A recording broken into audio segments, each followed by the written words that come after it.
1, 2, 3. 1, 2, 3. Hey guys, what is going on? Stir New Hat here, and today we're back in For Honor, although we are not doing gameplay today. Today we're doing something a bit different. We are going to be talking about the historical accuracy of the weapons and armour used by the heroes, who are the 12 characters that you can play as. Couple of disclaimers. Number one, I'm perfectly aware that the game is not trying to be, nor is it claiming to be, entirely historically accurate. I am also aware that being historically accurate does not necessarily mean a better game, and vice versa. I look at these things because they interest me, and I can also see that if they are fairly historically accurate, then I know that the developers of the game did their research. They knew what they were talking about, and they cared a lot about the game. I'm perfectly aware of that. And today I'm only going to be talking about the heroes. I may do a part 2, a follow-up, where I talk about other things. I'm not going to be talking about the armour and weapons used by story characters. I'm not going to be talking about foot soldiers. And I'm not going to be talking about anything else other than weapons and armour. So, with all of those disclaimers done, let's start. Let's look at the knights first. I quite like some of the knight stuff. So, we're starting with the warden, and this is the base warden. That's another disclaimer. I am only going to be looking at the default equipment. Nothing else. So this is the warden. Positives. The helmet. The helmet is pretty okay. It's fully articulated, so it's a later knight's helmet. It's probably 16th, 17th century. Maybe 5th, probably about 16th century helmet. And I have very little problem with it. I quite like it actually. So, good. A-okay in the helmet. Everything else sort of goes a bit downhill. First of all, the knight is not wearing full armour. Why?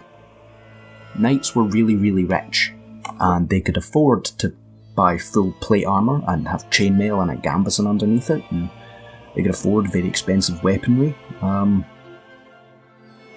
So why does he not have a full metal chest piece? What he has instead is a leather chest piece that appears to be reinforced with metal plate and chainmail, and then he has this one metal plate over, presumably, his heart. That is the intent, to protect his heart. Well, that leather doesn't look incredibly thick and protective, and he only has chainmail over certain parts of it, or maybe that's under certain parts of it. It's kind of hard to tell. And there are a lot of places other than your heart that you can get stabbed in your torso and will kill you very quickly. Lungs are a good one. If you get stabbed in the lungs in a medieval battlefield, you're going to die, if not from the fact that you have a punctured lung, from the infection, from any of the medieval medical practices, bloodletting. You're going to lose a lot of blood being stabbed in the abdomen, and then they're going to let out even more. You're going to die.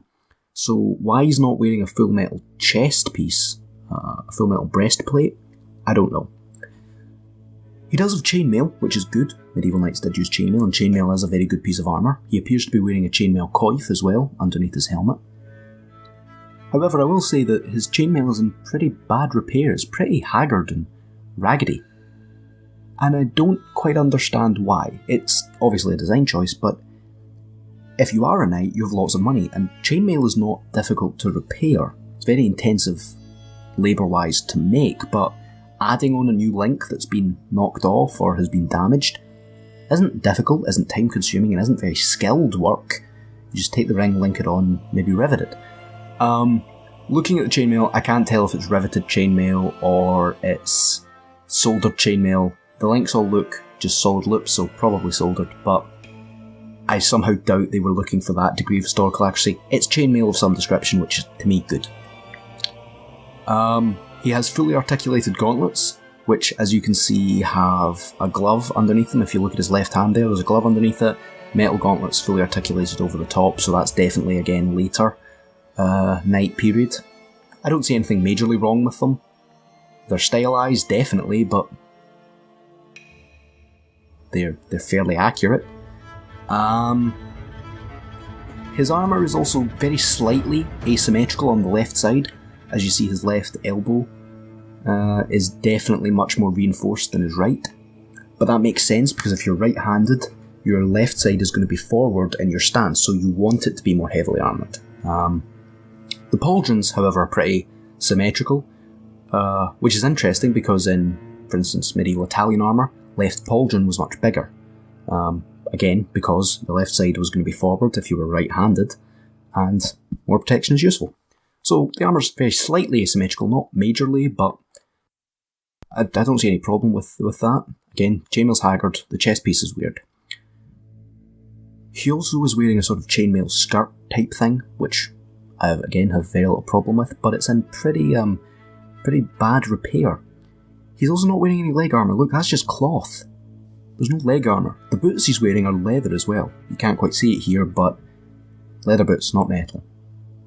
Why? Why not? He can afford it, he's a knight. He also has these little leather squares that hang down from his belt, and they are, as I'm sure you can see, studded leather. Studded leather is the invention of fantasy role-playing games and heavy metal bands. Studded leather never existed historically, and, well, why would it? What do those small metal studs actually do? What do they accomplish? They don't make it any stronger. They don't add any more protection. If you hit the stud with a sword, it's going to slide down those studs into the leather. It may have lost some of its impact, but those, I mean, why not just have plates there? Why not have metal plates attached to the leather? That would provide some definite protection against cutting and stabbing, but no, studs. They make it heavier, but does that make it any better? Not really in this instance. Nah. The armour for this guy, overall, it's not brilliant. It's okay.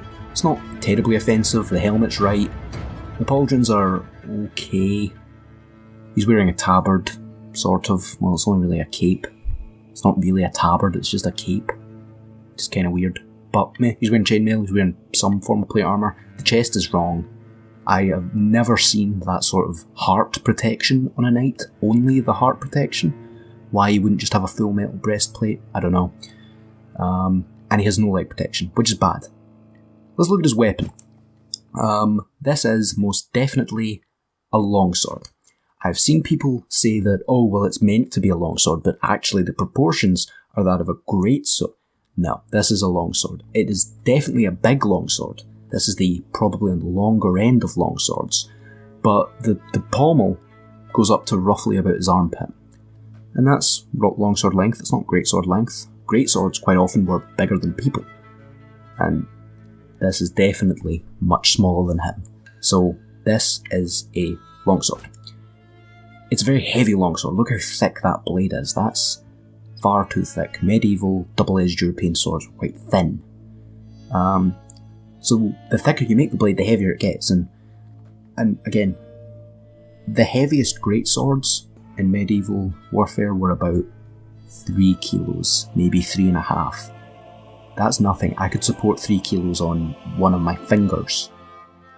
This thing would probably weigh about 3 or 4 kilos.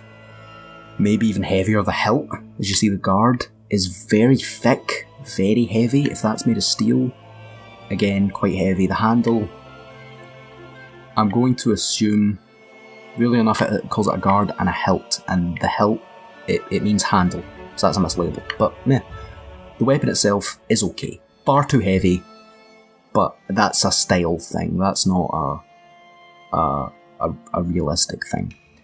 In terms of proportions, the blade length is about right. I'd maybe want the guard to be a bit bigger slightly, but it's not bad.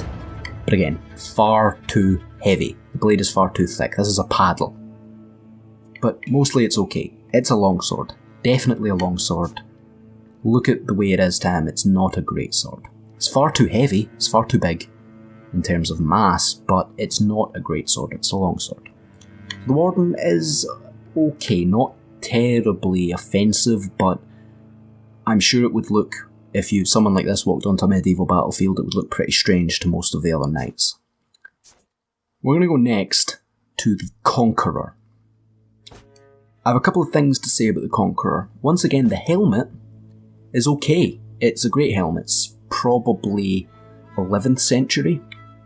Something about this is very Knights Templar. Definitely a sort of crusadery thing going on here. Once again, the shoulders, or once again the arm is slightly asymmetrical, but here we do see asymmetrical pauldrons. However, the more heavily armoured pauldron is on the right side, not the left. You would want the left side to be much more heavily armoured, so the pauldrons are on the wrong shoulders. Definitely switch those around so that the heavily armoured pauldron is with the shield, and the lighter pauldron is with the arm, because the heavier you make the armour, the less you can move your shoulder. So if you need to move your weapon around a lot, then having the lighter side on your weapon arm is better. Shield is you're just going to really hold there, so you don't need that full range of motion. So heavier armour on the side that's going to be taking the most hits, because your left side is going to be forward, so no. Pauldrons are asymmetrical, which is good, that's definitely happened, but wrong shoulders. Switch those pauldrons around. In terms of armour, he doesn't have any, which is definitely bad. He's not even wearing gauntlets, which is definitely a problem specifically for him. We'll come back to that. But he should be wearing armour. He has sort of bandages around his left one. Well, they're bandages, or they're bits of cloth. And around his right arm he has a shackle and a chain wrapped round his arm. That chain is not going to provide much meaningful protection. And in fact, look at how the chain hangs in front of his hand. That's going to get in the way. That's going to be impractical. Just no. Also, if in a battlefield, he gets that chain caught on something or something falls on it and holds it down, that chain is going to tighten around his arm, cut off circulation, be very painful. It's just bad. You can see how much blood is on his arm. I somehow doubt that's from all the injuries. That's probably just from the chain. He's wearing a tabard again. It's very crusadery, this sort of armour. But again, he's got no metal chest piece. He's not even wearing chainmail, so why wear the tabard? The tabard was... If you're on a crusade in the Middle East, and you're wearing chainmail and plate armour over your chest, it gets very hot in the sun. And if you have, for example, bare hands and you touch it, it's going to burn, it's going to hurt. And if nothing else, it's going to be very, very uncomfortable. So you wear a tabard over the top, a cloth, sort of poncho shirt thing, and that keeps the sun off it, keeps it cooler, so that if you do accidentally touch it, or if you deliberately touch it, you don't burn yourself. But he's not wearing plate armour on his chest, so this tabard is here for nothing more than decoration. Once again though, the tabard and the armour are not in very good repair, which is strange considering how rich knights would be. Look how haphazardly that tabard is sewn together to hide the damage. Why not just have it repaired? Or you're a knight, you have tons of money, you don't care. Get a new one. He's wearing a sort of leather tank top, which has been stitched together very badly and has some sort of plates on it. The plates over that leather, it's sort of historical, but why is he not wearing plate armour on his chest? Just no. And once again, he has knee armour but no thigh armour. So at least he's wearing some sort of leg armour. The warden just had leather boots and cloth on his thigh. It sort of looks like that he's wearing jeans, but he has at least knee protection. And if you look very carefully, the knee protection is asymmetrical, but again, it's asymmetrical on the wrong side. The right side is more heavily armoured than the left one. However, it's very possible that it's more heavily armoured on the right side because of the weapon he's using. The weapon he's using is this thing. I would call it a flail, some people would call it a morning star or a ball and chain flail. I'm just going to call it a flail. I'm going to do a video about flails by themselves, but basically, no, flails are bad. This one is bad even for a flail. Number one, look how long the chain is. If you were holding that by the bottom of the handle, the chain is long enough that the ball would hang down and hit against your knuckles while you were carrying it. And that's bad because look how spiky the ball is, that's going to hurt. And the ball is quite heavy, so if you do that quickly and it swings down and hits your hand, it will break something. Unless you're wearing, gauntlets, which would be the clever thing, but he very clearly isn't. if that ball, that morning star bit on the end of the flail hits his arm, it's going to do a lot of damage. And also, because of how long the chain is, it's more likely to hit his shoulder and his knee and his leg when he swings it. So maybe being more heavily armoured on the right side makes sense, but, well, why would he not be wearing gauntlets, and why would he not be wearing, other forms of armour? But, no, flails, generally bad. This one, especially bad. What's more, look at the head of the flail. It's in very bad state of disrepair. Why not get a new one, or get it repaired? Very rich knight, you can do that. And look, the handle's sort of haphazardly attached to it's just, no. The shield, it was half mixed. The shield is not a full metal shield, which is great. It's wood, reinforced with metal, which is accurate. That is accurate. It's very plain. It doesn't have any sort of design on it, but you can add a design, but yeah, fair enough. Where I do have problems is the spikes around the rim of the shield, around the metal reinforcement. If you look at where that one is placed, if he holds his shield a certain way, like that shield, that one there just closest to his shoulder, that can jag into his arm. And you can see he has a bandage there, probably because he stabbed himself with that spike in his shield. Once again, this shield is too heavy, the metal is too thick. He also has these sort of studs on his shield, which, if you look at it from this angle, if you bashed somebody with that, it would definitely hurt. So I can see the practicality of that. And there were shields that had these sort of studs. They were called targes. They had these studs, or sometimes even longer spikes, and you would use them for bashing into people. So that's okay. The metal studs, they're maybe a bit big, and they're not really arranged in any meaningful way, but that's okay. But these spikes on the outside are just bad. Just no. So overall, the Conqueror, there's something Knights Templar Crusade about him, but again, apart from the helmet, there's not very much good about this history-wise. Now we're on to the Peacekeeper. Oh boy, the Peacekeeper. First of all, this isn't armour, this is cloth. Nothing about this is armour, really. I mean, realistically, none of this is going to save your life. Maybe that thing on her right shoulder, that leather, maybe it's reinforced, maybe there's metal plates under it, or maybe it's been tanned a certain way and it's tougher, but no. That thing on her left shoulder, that's cloth. Look at the way that flails. That's cloth. She also has studded leather on her vambraces. Again, studded leather, not a thing. There's very little good about this. She appears to have some sort of leather boots or knee protection. Again, it's not really... Nothing about this is armour. The only thing I can say is she has this sort of... It calls it a helm, but from what I can see, it's a sort of face mask. I don't think anything like that ever existed historically. If you're wearing a hood like that, because I mean, let's be honest, this character's not a knight, this character's a rogue. If you're wearing a hood like that, it limits your vision quite a lot.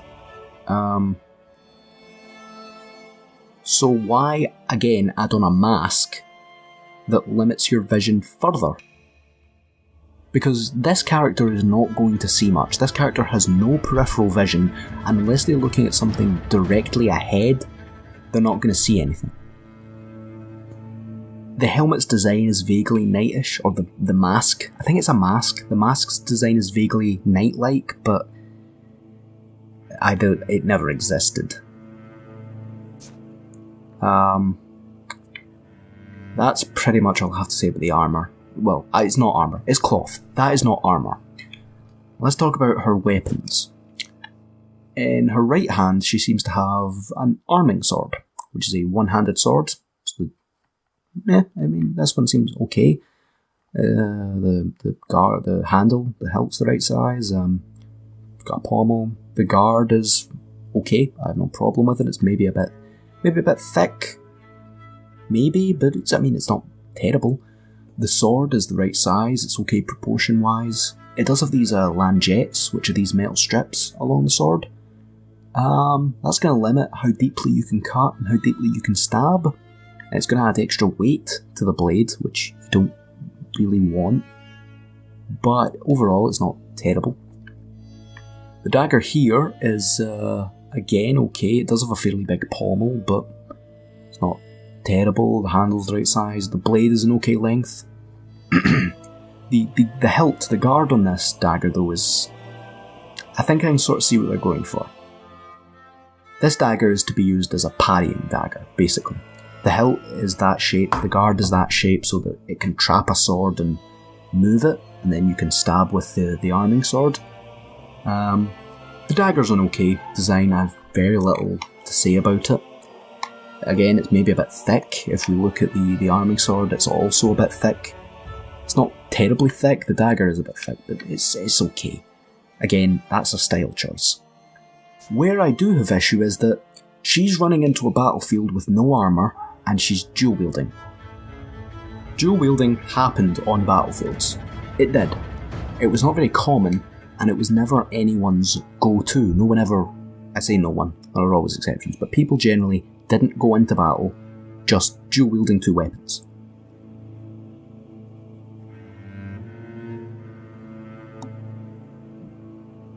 Because what